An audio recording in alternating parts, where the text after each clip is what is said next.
Let's go over some definitions that are going to be super important for your assignment. They are peer-reviewed sources, primary sources, and secondary sources. Before we consider the peer review process, let's go over what scholarly research is. Is your article published by a scholarly association or in an academic journal? Most times scholarly research is published like this. Who is the author of the article? Are they a professor or are they a scholar in the field? Is it written for the general audience? Does it read more like a magazine article, everything in layman's terms? Do they cite information?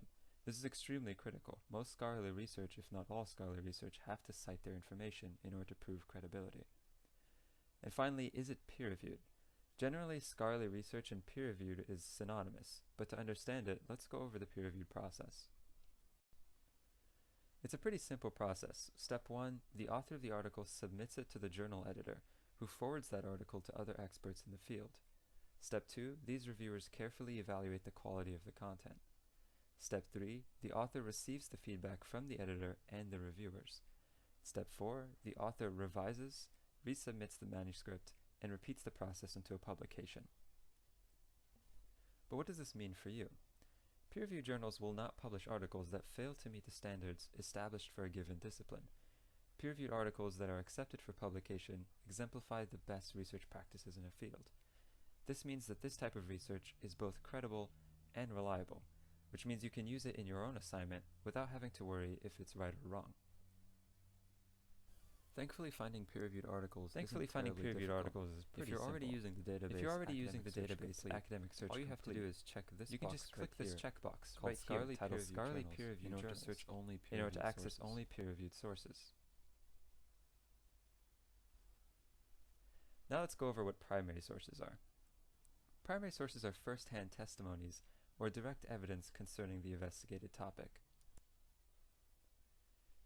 These include newspapers, letters, diaries, notes, or other first-hand testimonies, speeches, autobiographies, government documents and conference proceedings, and even physical artifacts, including maps and photographs.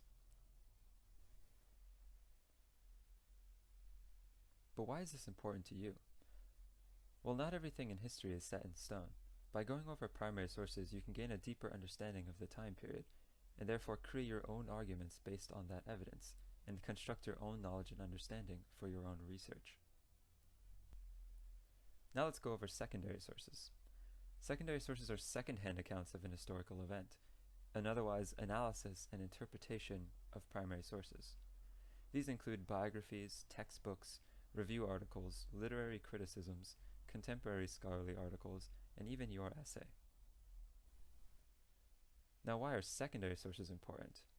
Well, they allow you to explore your options. Most times, there are tons of secondary articles written on one primary source. This will allow you to, again, gain a deeper understanding by evaluating the current research and comparing and contrasting how this research evolves over time. Let's do a quick quiz to make sure you're still with me. Which one of these is a primary source? If you chose the one on the left, then you're correct, because this was an actual photograph of the actual Abraham Lincoln, while the one on the right depicts the actor Daniel Day-Lewis in the 2012 film. Which one of these is a primary source?